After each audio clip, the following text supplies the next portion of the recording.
사무엘 하는 크게 세 부분으로 나눌 수 있습니다. 1장부터 10장까지가 첫 한 부분이고요. 그리고 11장부터 20장, 우리가 어제까지 살펴보았던 20장이 또 한 부분이고, 마지막 오늘 살펴보게 되는 21장부터 24장까지 이렇게 세 부분으로 나눌 수 있는데요. 1장부터 10장까지는 다윗에 올라가는 이야기예요. 그가 왕으로 등극하고 그가 승리하는 이야기. 그리고 11장부터 20장, 우리가 어제까지 살펴보았던 20장의 이야기는 다윗에 내려가는 이야기예요. 그가 범죄를 하고요. 그리고 그가 반역을 당하고요. 그렇지만 다시 내려갔다가 올라가는, 예루살렘으로 다시 올라갔던 것처럼 올라가는 이야기가 20장까지입니다. 그래서 1장부터 20장까지는 역사의 순서를 따라 시간의 흐름대로 기록되어 있어요. 그래서 역사적 사실이 쭉 기록이 되어 있는 거죠. 다윗의 인생에 일어났던 일들이 역사의 순서를 따라 시간의 흐름을 따라서 역사적으로 쭉 이렇게 기록되어 있단 말입니다. 그런데 오늘부터 살펴보게 되는 21장부터 24장은요. 이 시간의 흐름 따라서 다윗의 일생에 일어났던 시간의 흐름을 따라서 기록된 것이 아니고요. 다윗이 왕이었을 때 일어났던 어떤 사건들을 독립적으로 일어났던 한 사건 한 사건 이런 것들을 독립적으로 기록을 해 놓은 것입니다. 그렇기 때문에 21장부터 24장까지의 이 사건들은요. 정확하게 언제 일어났는가 하는 것은 사실 가늠하기가 좀 어렵습니다. 그렇지만 우리가 대충 21장과 22장은 다윗이 왕으로 등극했던 초창기에 일어났던 사건들이고, 23장과 마지막 24장은 다윗이 왕으로 등극하고 난 이후에 말년쯤에 일어났던 일이다라는 걸 어렴풋이 추측은 할 수 있는 것이죠. 그렇지만 정확한 연대는 알 수가 없습니다. 그래서 21장부터 오늘부터 우리가 살펴보는 21장부터 24장까지는요. 어떤 역사적인 흐름을 따라 기록된 것이 아니고 영적인 교훈을 주기 위하여서 다윗이 겪었던 어떤 일을 독립적으로 기록해 놓은 사건입니다. 그래서 신학적 의미가 담겨 있는 것들의 모음, 이것이 바로 21장부터 24장까지의 내용인데요. 그래서 이제 우리는 이제 마지막 세 번째 부분을 살피면서 우리에게 뭔가를 전달하기 위하여서 다윗의 삶 속에 일어났던 어떤 사건을 딱 뽑아가지고 우리에게 이야기해주는 이 이야기의 시작, 첫 번째 사건, 21장을 시작하는 첫 번째 사건을 우리가 한번 먼저 개략적으로 어떤 사건에 대한 이야기인지 한번 살펴볼 필요가 있는데, 먼저 1절을 읽어보시면요. 다윗의 시대에, 그러니까 언제인지 정확하게 모르지만 다윗이 왕이 되고 나서 초창기 때에 해를 거듭하여 3년 뭐가 있었다고 말합니까? 3년 기근이 있었다라고 말해요. 그래서 먼저 이 사건은요. 기근을 만난 다윗의 시대에 기근을 만나서 사람들이 지금 고통을 당하고 있는 그런 순간이었습니다. 그런데 이 기근은 그냥 단순히 먹지 못하는 것이 아니죠. 그리고 지금과 같은 시대에 무슨 양식을 저장을 할 수 있거나 그런 시대가 아닙니다. 3년 동안 이어진 기근은 생명을 위협하는 기근이고요. 기근은 하나님의 저주요, 심판의 의미를 가지고 있는 것이죠. 그러니까 지금 다윗의 시대에 큰 저주와 심판이 하나님의 백성들에게 임했다라는 거예요. 그런데 왜 그러한 심판 앞에 백성들이 서게 되었는지, 사람들이 왜 하나님의 저주 앞에 서게 되었는지를 이유를 말하는데, 둘째 줄부터 계속 읽어볼까요? 시작. 다윗이 여호와 앞에 간구하매 여호와께서 이르시되 이는 사울과 피를 흘린 그의 집으로 말미암음이니 그가 기브온 사람을 죽였음이니라 하시니라. 2절도요. 기브온 사람은 이스라엘 족속이 아니요 그들은 아모리 사람 중에 남은 자라. 이스라엘 족속들이 전에 그들에게 맹세하였거늘 사울이 이스라엘과 유다 족속을 위하여 열심히 있으므로 그들을 죽이고자 하였더라. 이에 왕이 기브온 사람들을 불러 그들에게 물으니라.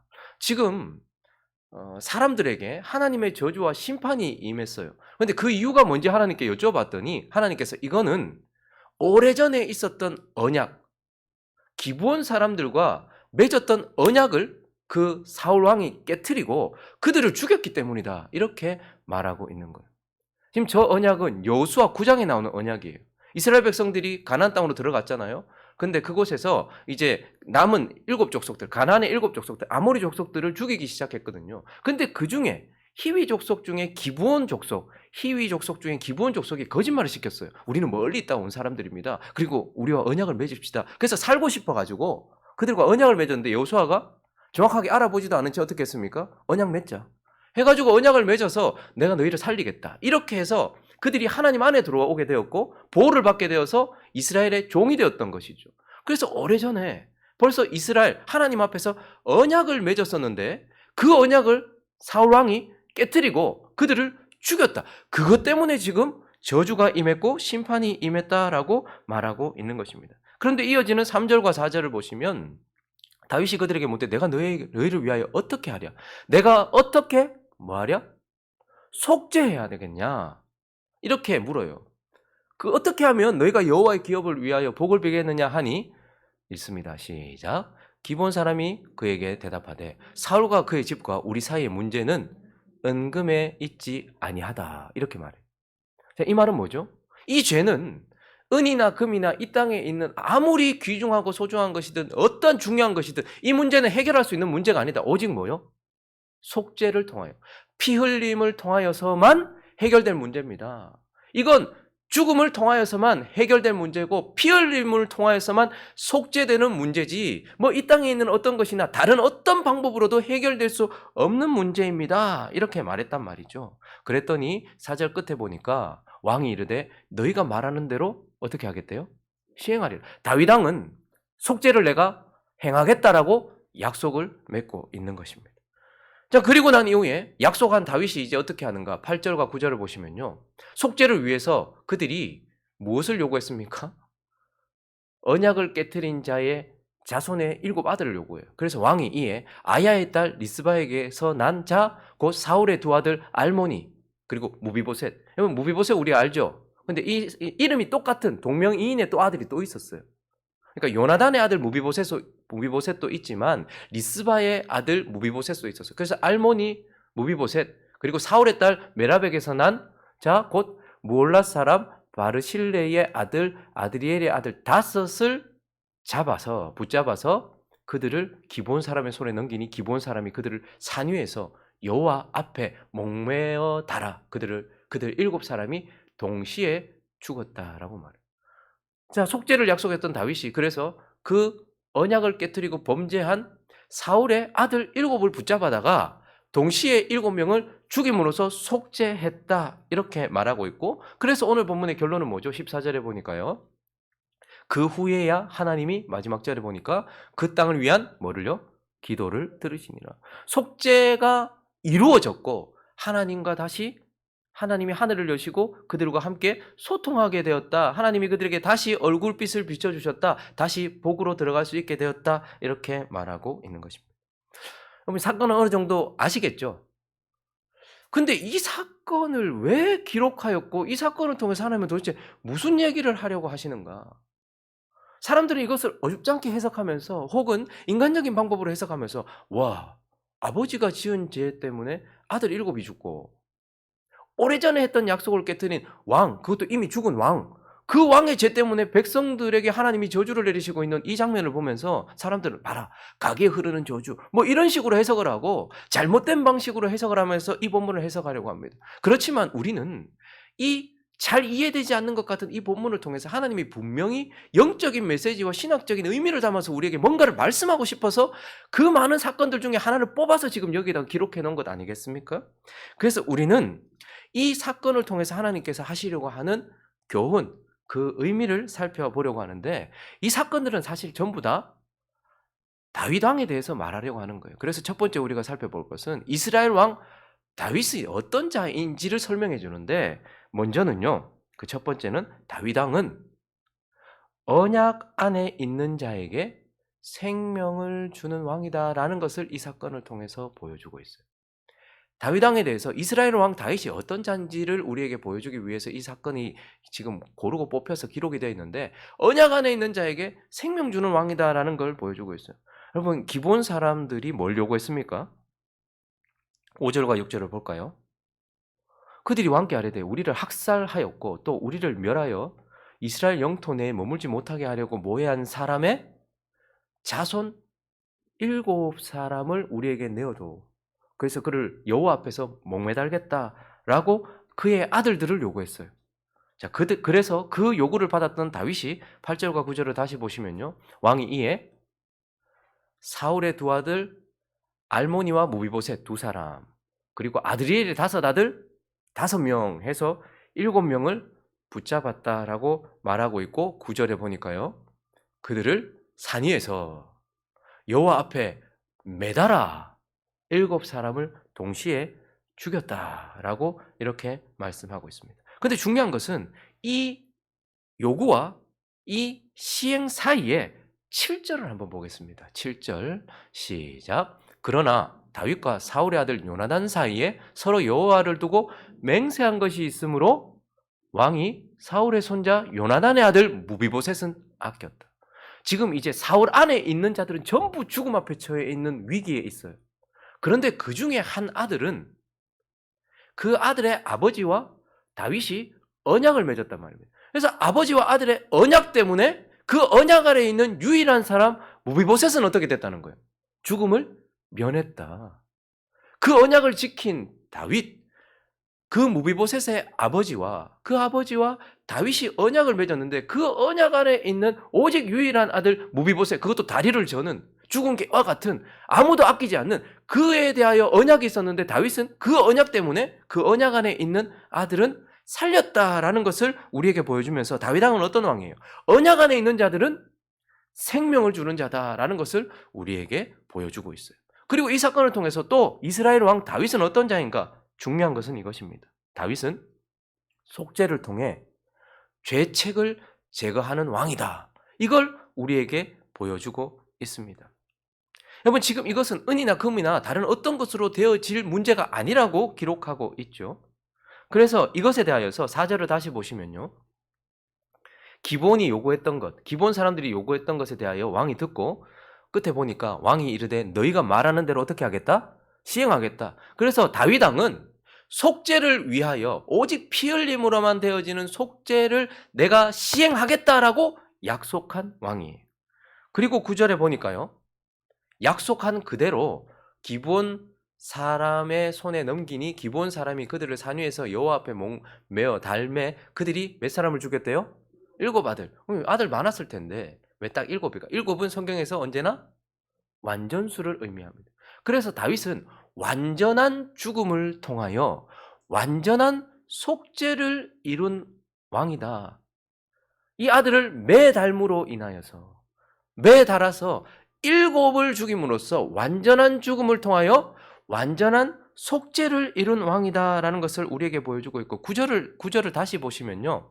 그 시기를 완전한 속죄를 이룬 시기를 우리에게 보여주고 있는데 그 죽은 때는 곡식 빼는 첫날 곧 보리를 베기 시작하는 때라. 이건 유대 원력으로 하면 니산월입니다. 우리 원력으로 하면 한 3, 4월 정도 됩니다. 어쨌든 다윗은 이 니산월에 7이라는 완전한 죽음을 통하여 완전한 속죄를 이룬 왕이다라고 말하고 있고 마지막 14절을 다시 보시면요. 이로 인하여서 셋째 줄에 보니까 그 후에야 하나님이 그 땅을 위한 기도를 들으십니다. 그가 속죄했어요. 완전한 속죄를 이루었어요. 그랬더니 어떻게 됩니까? 죄의 책임, 죄책이 제거되어지고 하나님과 우리를 갈라놓는 건 오직 죄 때문입니다. 하나님이 하늘을 닫는 것은 오직 죄 때문이에요. 그런데 다윗이 보리베는 때에 니산월에 7 아들의 죽음을 통하여 완전한 속죄를 이루었더니 그 죄책이 제거되었고 죄책이 제거됨으로써 하나님과 연결시킨 왕, 그가 바로 다윗이다라고 말하면서 다윗은 언약 안에 있는 자에게 생명을 주는 왕이고 다윗은 속죄를 통하여 죄책을 제거하는 왕이다라는 것을 오늘 이 사건을 통해서 우리에게 보여주는 것입니다.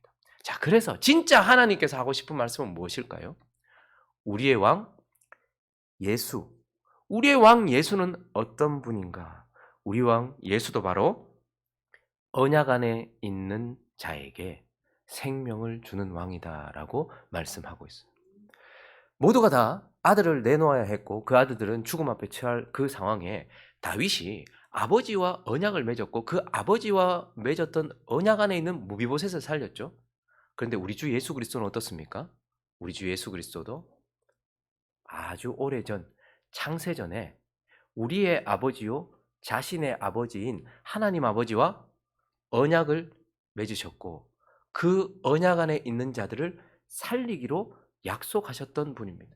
그래서 그분이 죽음을 앞두고 마지막 대제사장으로 드렸던 기도가 기록되어 있는 요한복음 17장으로 가보실까요? 2절부터 봅니다. 아버지께서 아들에게 주신 모든 사람에게 영생을 주게 하시려고 언약을 맺었단 말입니다. 만민을 다스리는 권세를 아들에게 주심이로소이다. 영생은 곧 유일하신 참 하나님과 그가 보내신 자 예수 그리스도를 아는 것이니이다. 아버지께서 내게 하라고 주신 일을 내가 이루어 아버지를 이 세상에서 영화롭게 하였사오니 아버지여 언제요? 창세전에 내가 아버지와 함께 가졌던 영화로서 지금도 아버지와 함께 나를 영화롭게 하옵소서. 세상 중에서 내게 주신 사람, 세상 중에서 내게 주신 사울의 많은 아들이 있지만 오직 무비보셋만 아버지와의 언약 가운데 있었던 것처럼 세상 중에서 많은 사람이 있지만 내게 주신 사람에게 내가 아버지의 이름을 나타내었나이다. 그들은 아버지의 것이었는데 무비보셋도 아버지의 것이었잖아요. 우리도 아버지의 것이었는데 내게 주셨으며 그들은 아버지의 말씀을 지켰나이다. 지금 그들은 아버지께서 내게 주신 것이 다 아버지께로부터 온 것인 줄 알았나이다. 나는 아버지께서 내게 주신 말씀들을 그들에게 주어 싸우며 그들은 이것을 받고 내가 아버지께로부터 나온 줄을 참으로 아오며 아버지께서 나를 보내신 줄도 믿사옵나이다. 내가 그들을 위하여 비옵나니 내가 비옵는 것은 세상을 위함이 아니요 내게 주신 자들을 위함이니이다. 그들은 아버지의 것이로소이다 라고 말하면서 창세전에 우리의 아버지요 자신의 아버지인 하나님 아버지와 우리의 왕 예수 그리스도 다윗이 요나단과 언약을 맺었던 거죠. 무비보셋의 아버지 요나단과 언약을 맺었던 것처럼 예수 그리스도는 창세전에 아버지와 언약을 맺으셨는데 어떤 언약을 맺었죠? 아버지께서 선택하신 자들, 아버지께서 선택하신 아들을 살리기로 언약을 맺었단 말입니다. 마치 다윗이 요나단과 언약을 맺었던 것처럼. 근데 그 가운데 20절로 가보시면 누구도 있을까요? 읽습니다. 시작. 내가 비옵는 것은 이 사람들만 위함이 아니요 또 그들의 말로 말미암아 나를 믿는 사람들도 사도들을 통하여 복음이 계속해서 전파되어지고 그 복음을 믿는 사람들까지 다 포함해서 창세전에 하나님은 구원하실 자기의 아들들을 선택해 놓으셨고 그 아들들을 죽음에서 건지기 위하여 자신의 아들 예수 그리스도와 언약을 맺었고 이 우리의 왕 예수 그리스도는 아버지께서 말씀하시는 자들을 살리기로 언약을 맺었다라는 말입니다. 그래서 이 다윗을 통해서 하나님은 우리에게 예수도 내 안에 있는 자들 요나단의 아들을 살리기로 했던 것처럼 하나님이 살리기로 한 아들을 살리기 위하여서 생명 주기로 언약을 맺었고 그 언약 안에 있는 자들에게 생명을 주는 왕이다. 저와 여러분이 여기 앉아 있을 수 있는 이유는 무엇일까요? 창세전에 아버지께서 저와 여러분을 살리기로 마음을 먹으셨어요. 요나단이 내 아들 살려도 라고 말했던 것처럼 요나단 무비보셋의 아버지가 자기의 아들을 살리기로 마음먹었던 것처럼 하나님이 우리를 살리기로 마음을 먹으셨어요. 그리고요. 그것을 아들과 언약을 맺으면서 그들은 살려라 라고 말했어요. 그래서 저와 여러분은 우리의 행위나 운이 좋아서나 누가 내한테 복음을 그 모든 것들을 다 포함해서 창세전에 아버지께서 선택하신 그 선택과 그 창세전에 아버지와 아들의 언약 때문에 생명을 얻어서 이곳에 있다는 말이고 그래서 우리는 예수 그리스도는 자신의 언약 안에 있는 자에게 생명을 주시는 왕이다라는 것을 이 사건을 통해서 깨닫게 되어지는 것입니다. 그리고 또 하나, 우리의 왕 예수 그리스도는 바로 속죄를 통해 죄책을 제거하시는 왕이다. 예수가 어떤 분이냐? 우리에게 생명을 주시고 그 생명을 주기 위해 속죄하시고 그 속죄를 통해서 우리의 죄책을 제거하시는 왕이다라고 말씀하고 있습니다. 한번 첫 번째 기름 부음 받은 왕이 범죄했던 것을 두 번째 기름 부음 받은 왕이 제거하기로 약속했던 것처럼 우리 주 예수 그리스도도 처음 하나님께서 에덴을 창설하시고 하나님의 나라를 창설하셨을 때 그때의 첫사람 아담을 거기에 첫 번째 왕으로 기름 부으셨어요. 그런데 그 첫 번째 왕이 어떻게 합니까? 언약을 깨트리고 범죄했습니다. 그러므로 우리 모든 사람들에게 오늘 마치 이 백성들에게 사울 왕 첫 번째 기름 부음 받은 왕이 언약을 깨트리고 죄를 범함으로써 모든 사람들에게 저주가 임하고 심판이 임했던 것처럼 하나님의 나라의 첫 번째 왕으로 기름 부었던 첫사람 아담이 언약을 깨고 범죄함으로써 우리 모두에게 죄책이 왔단 말이죠. 그런데 우리 주 예수 그리스도는 그 첫 번째 왕이 언약을 깨뜨리고 범죄한 것 때문에 찾아온 죄책을 제거하기로 약속한 두 번째 왕, 두 번째 아담이 되시는 것이죠. 그래서 로마서 5장 12절은요. 그러므로 한 사람으로 말미암아 죄가 세상에 들어오고 죄로 말미암아 사망이 들어왔나니 이와 같이 모든 사람이 죄를 지었으므로 사망이 모든 사람에게 이르렀느니라. 첫 번째 기름 부음 받았던 사울이 범죄함으로 모든 백성들에게 저주와 심판이 임했던 것처럼 첫 번째 왕, 첫 사람 아담이 범죄함으로 그 한 사람 때문에 죄가 세상에 들어오고 우리 모두에게 저주가 찾아왔는데, 그래서 우리 모두가 다 심판 앞에 있는데 우리 주 예수 그리스도는요, 두 번째 아담, 두 번째 기름 부음 받은 왕이 되어서 이 모든 죄책을 제거하시기로 약속하신 왕이다라는 것을 우리에게 말씀해 주고 있고, 그리고 다윗은 사울의 일곱 아들, 일곱의 죽음을 통하여, 완전한 죽음을 통하여 속죄를 이루었지만 우리 주 예수 그리스도는요, 완전한 자기의 죽음을 통하여 완전한 속죄를 이루시는 분이다라고 말씀합니다. 그래서 히브리서 9장을 가보실까요? 11절과 12절 읽습니다. 시작. 그리스도께서는 장래 좋은 일에 대제사장으로 오사 손으로 짓지 아니한 것 곧 이 창조에 속하지 아니한 더 크고 온전한 장막으로 말미암아 염소와 송아지의 피로 하지 아니하고 오직 자기의 피로 영원한 속죄를 이루사. 일곱 죽음을 통하여 완전한 속죄를 이루었던 다윗처럼 자기의 피로 영원한 속죄를 이루시는 왕, 우리의 모든 죄책을 제거하고 속죄를 이루시는 왕, 그가 바로 우리 주 예수 그리스도다라는 것입니다. 그리고요, 우리 주 예수 그리스도는 어떤 왕입니까? 니산월에 이 속죄를 완성하신 왕입니다. 마태복음 26장 2절을 보시면요, 너희가 아는 바와 같이 이틀이 지나면 언제? 유월절이라 인자가 십자가에 못 박히기 위하여 팔리리라.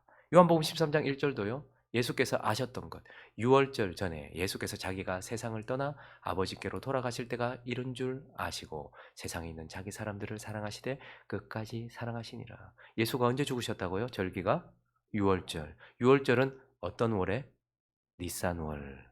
니산월의 유월절에 자기의 죽음을 통하여 속죄를 이루신 왕, 그가 바로 예수 그리스도다라고 말씀하고 있고, 마지막 다윗이 이 속죄를 통하여서 죄책을 제거함으로 하나님과 사람을 화평케 했던 것처럼 우리 주 예수 그리스도도 어떻게 했습니까? 죄책을 제거하여 우리의 모든 정죄를 제거하신. 그래서 로마서 8장 1절은 뭐라고 말하죠? 읽습니다. 시작. 그러므로 이제 그리스도 예수 안에 있는 자에게는 결코 정죄함이 없나니. 저와 여러분에게 죄책을 그가 제거하심으로써 더 이상 우리는 정죄함이 없어서 우리를 향해서는 언제나 하늘이 열려 있어요. 구름이 끼어서 하늘을 보지 못하고 이 땅에 있는 해는 보지 못할 때가 우리에게 있을지 몰라도 이제 우리는 하나님 앞에서는 그 어떤 죄의 구름도 없어서 죄책을 제거하심으로 말미암아 우리는 하나님 앞에 나아가는 화평을 누리게 되었다. 그래서 예수 그리스도는 어떤 분이라고요? 다윗을 통하여서 언약 안에 있는 자에게 생명을 주시고 자기의 죽음을 통하여서 니산월에 자기의 죽음을 통하여서 완전한 일곱 죽음을 통하여서 우리의 죄책을 제거하시는 왕이다라는 것을 오늘 이 사건을 통해서 보여주고 있는 것입니다.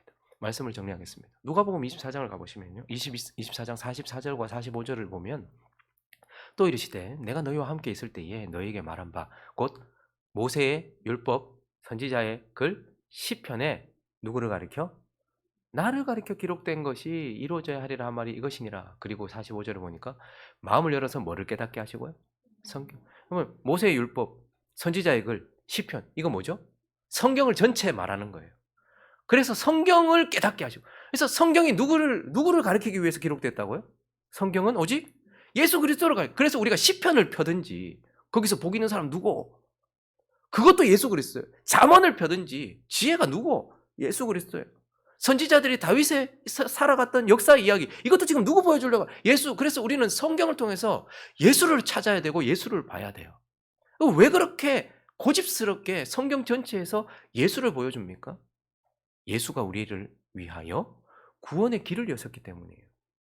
예수가 우리에게 생명을 주시기 때문이에요. 예수가 우리에게 복을 주시기 때문이에요. 그래서 성경을 통해서 우리는 예수를 봄으로써, 치열하게 예수를 봄으로써 우리가 생명을 얻고 더 풍성히 얻게 하려고 하나님은 우리에게 예수를 보게 하시는 것입니다. 오늘 이 사건도요. 와, 아버지의 죄 때문에 아들 죽이고, 와, 뭐 이미 죽은 왕의 죄 때문에 막 백성 저주하고, 뭐 이런 것에서 찾는 것이 아니라 치열하게 이 사건을 통해서 우리는 예수를 봐야 되고, 다윗을 통해서 예수를 보면서 내가 언약 안에 있구나. 창세전 아버지와 우리의 왕 예수 그리스도의 언약 안에 있기 때문에 내가 생명을 얻었구나 하는 것을 우리가 깨닫게 되는 그러한 본문이 오늘 본문이고, 나는 여전히 죄책감도 가지고 있고 부족한데 이미 완전한 죽음을 통하여 나의 죄책이 완전히 제거되어 나는 더 이상 정죄함이 없구나 라는 것을 보면서 풍성하게 누리게 하시려고 하나님께서 이 본문을 주셨다는 것을 기억하면서 오늘 우리가 눈을 감고 기도할 때에 내가 생명 안에 있습니다. 정죄가 나를 떠났습니다. 라는 것을 기억하고 감사하며 살아가는 저와 여러분 되시기를 예수 그리스도의 이름으로 축원합니다.